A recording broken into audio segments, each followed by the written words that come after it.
Hello, नमस्ते, नमस्कार दोस्तों। स्वागत है आपका मानिंग सरोवर विशाल यूट्यूब चैनल पर। आज हम बात करने वाले हैं ओपन कास्ट माइनिंग के एक महत्वपूर्ण टॉपिक बेंच पैरामीटर के बारे में।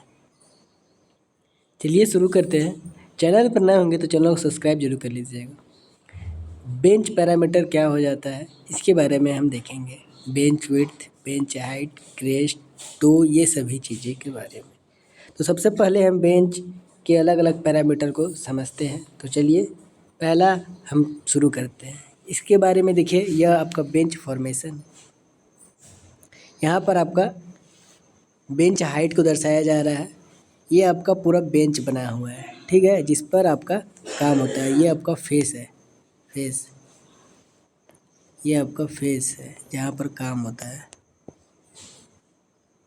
ड्रिलिंग ब्लास्टिंग जहाँ की जाती है।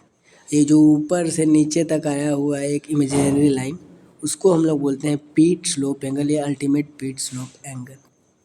ठीक, एक ओरिजेंटल लाइन दिया हुआ है जो एंगल को, बेंच एंगल को दर्शाता है। ये याद रखिएगा, ओपन कास्ट माइनिंग में जो सबसे पहला कट करते हैं, की कट तो ड्रैग लाइन से करते हैं, जो सबसे पहला कट करते हैं उससे हम लोग बॉक्स कट बोलते हैं। ये एग्जाम में बहुत बार पूछता है, जो ओपन कास्ट माइनिंग में सबसे पहला कट किसको करते हैं, तो बॉक्स कट है। ये आपका इंटरनली और एक्सटर्नली होता है। जब माइन बाउंड्री के अंदर करते हैं तो इंटरनली होता है, जब माइन बाउंड्री के बाहर करते हैं तो एक्सटर्नली कट कहलाता है। हम आगे अब समझते हैं। तो देखिए, सबसे पहला विड्थ हो जाता है। Width, it is the horizontal distance between the crest point and toe. यह बेंच के क्रेस्ट और टो के बीच की ओरिजेंटल दूरी होती है, उसी को हम लोग बोलते हैं width.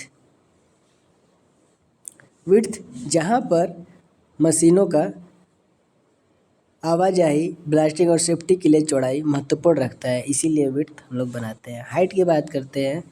It is the vertical distance between the foot and crest of the bench, यानी यह बेंच के टो और क्रेस्ट के बीच लंबवत दूरी है।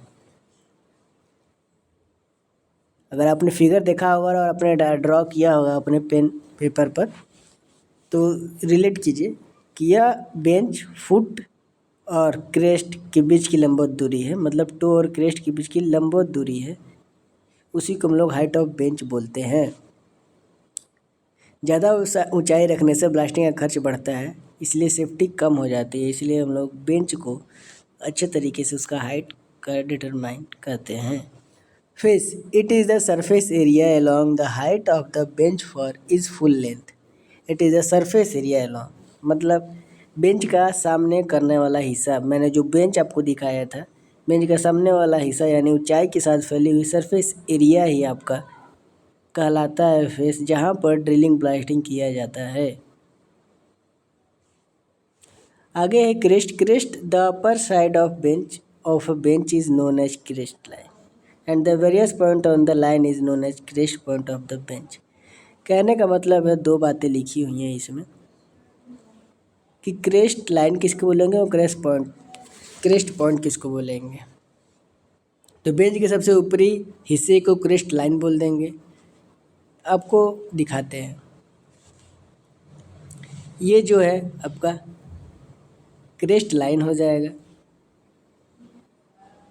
और इन्हें ही हम लोग क्रेस्ट पॉइंट बोलते हैं। और ये निचला हिस्सा आपका बेंच का टो हो जाएगा, ठीक है।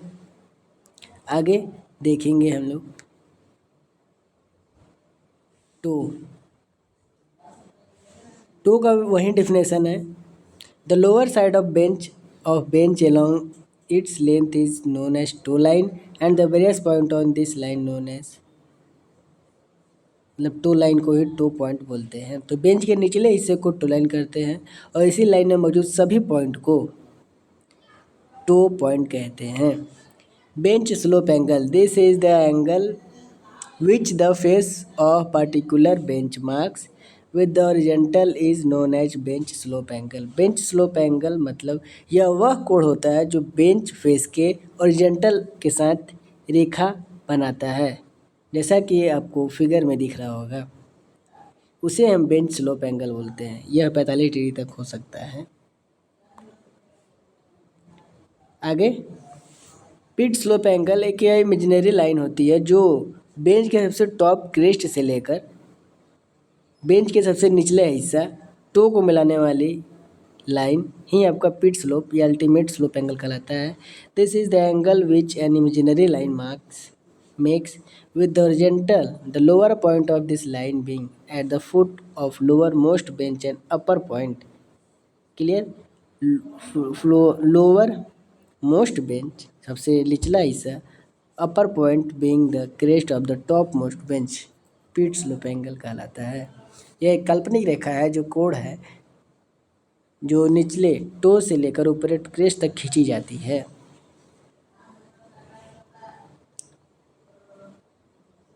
एक बहुत महत्वपूर्ण चीज़, अब आते हैं हम लोग factor affecting of the bench, मतलब कौन कौन सा कारक आपका बेंच की हाइट पर, बेंच की ऊंचाई पर प्रभाव डालने का कारण बन सकता है।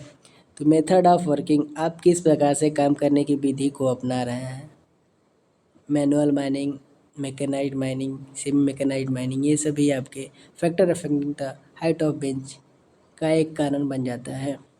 Thickness of ore deposit, ore deposit की थिकनेस क्या है, 2.5 मीटर है, 1.5 मीटर है, उस पर भी यह आपका डिपेंड करता है। नेक्स्ट है third number, length of drill. Length of drilling जो आप मशीन यूज़ कर रहे हो उसकी लेंथ कितनी हो जाती है, 1.8 मीटर या और जिस लेंथ में वो आपकी आती है। चौथा नंबर है requirement of regulation.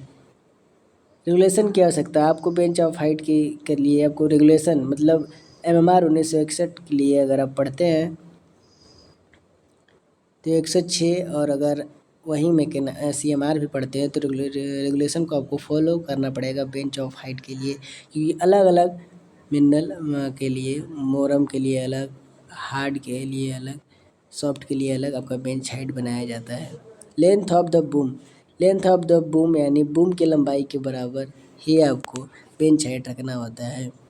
6 number, nature of the rock, rock पर डिपेंड करता है, जैसा मैंने बताया आपका रॉक सॉफ्ट है या हार्ड है उस पर भी आपका डिपेंड करता है। वेटनेस ऑफ स्टाटा, स्टाटा में पानी की उपस्थिति है या नहीं, कितना है, उस पर भी हाइट ऑफ बेंच डिपेंड करता है।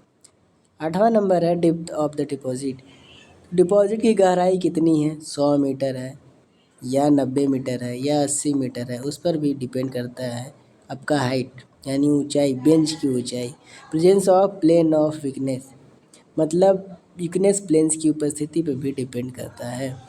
नेक्स्ट हो जाता है अंतिम आपका, इसमें अंतिम है variation of ore grade, ore grade का वेरिएशन कितने प्रकार का है उस पर भी डिपेंड करता है बेंच का हाइट आपका। तो दोस्तों अगर अच्छा लग रहा होगा, अगर नॉलेजेबल इफ़ेक्टिव होगा तो कमेंट में ज़रूर बताइएगा और लाइक करना मत भूलिएगा और शेयर ज़रूर कीजिएगा, क्योंकि मेरा पूरा फोकस DGMS में तैयारी कर रहा है सभी के लिए होता है, माइनिंग एस्पिरेंट के लिए जो माइनिंग मेड, ब्लास्टर, फोरमैन या सरदार, ओवरमैन के लिए तैयारी कर रहा है। ठीक है, factor affecting the width of bench का हम लोग देख लेते हैं। तो किन किन कारणों पर बेंच का चौड़ाई निर्भर करता है या प्रभाव पड़ता है। ठीक है, मतलब प्रभाव, बेंच की चौड़ाई पर प्रभाव डालने वाले कारण कौन कौन से हो जाते हैं।